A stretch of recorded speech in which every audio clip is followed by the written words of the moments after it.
আসন্ন এডিসি নির্বাচনে দুটি আঞ্চলিক দলের সঙ্গে একটা জোট ঘোষণা করল ত্রিপুরা প্রদেশ কংগ্রেস। এডিসি ভোটে কংগ্রেস ত্রিপুরা পিপলস পার্টি ও গণমঞ্চ দলের সঙ্গে জোট করে লড়াই করবে। আসন রফা শেষ হলে সোমবার নাগাদ প্রার্থী তালিকা ঘোষণা করা হবে। ধর্মনগর উপনির্বাচনে একা লড়াই করলেও এডিসি নির্বাচনে জোট করে লড়াই করতে চলেছে কংগ্রেস। তবে প্রধান বিরোধী দলগুলি ছেড়ে দুটি আঞ্চলিক রাজনৈতিক দলকে নিয়ে এডিসি নির্বাচনে লড়াই করবে কংগ্রেস। রবিবার এক সাংবাদিক সম্মেলনে এই জোটের ঘোষণা দিলেন ত্রিপুরা প্রদেশ কংগ্রেস সভাপতি আশিস কুমার সাহা। কংগ্রেস এবছর এডিসি নির্বাচনে ত্রিপুরা পিপলস পার্টি ও গণমঞ্চ দলের সঙ্গে জোট করেছে। এদিন প্রদেশ কংগ্রেস সভাপতি আশিস কুমার সাহা বলেন, বিজেপির হিংসার রাজনীতি ও জাতপাত এবং ধর্ম নিয়ে হানাহানির বিরুদ্ধেই এই জোট গঠন করেছে কংগ্রেস। এদিন এডিসি নির্বাচন সম্পর্কে বলতে গিয়ে কংগ্রেস সভাপতি বলেন, রাজ্যের এডিসি এলাকায় নাগরিকরা বিভিন্ন রাজনৈতিক দলের শাসন দেখেছে, একমাত্র কংগ্রেস এডিসিতে কোনোদিন ক্ষমতায় আসেনি।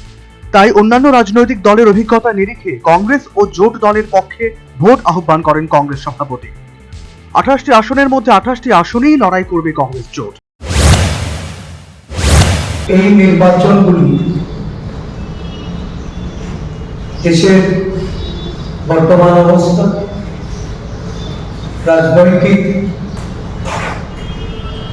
সামাজিক, অর্থনৈতিক বিভিন্ন দিক থেকে দেশের জন্য এবং রাজ্যের জন্য অত্যন্ত গুরুত্বপূর্ণ এবং এই নির্বাচনে গণতান্ত্রিক চেতনা সম্পন্ন মানুষ ঐক্যবদ্ধভাবে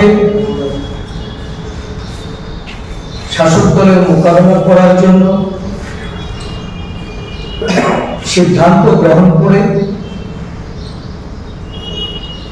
আগামী 9 এপ্রিল ধর্মনগরের উপনির্বাচনে আমরা নির্বাচনী লড়াই করব এবং 12 এপ্রিল 28টি উপজাতি সংরক্ষিত এলাকায় যে নির্বাচন অনুষ্ঠিত হচ্ছে, এই 28টি আসনে আমরা ভোট ঘোষণা করলেও দলের তরফে এখনো প্রার্থী তালিকা ঘোষণা করা হয়নি। আসন রফা হয়ে গেলেই প্রার্থী তালিকা ঘোষণা করা হবে।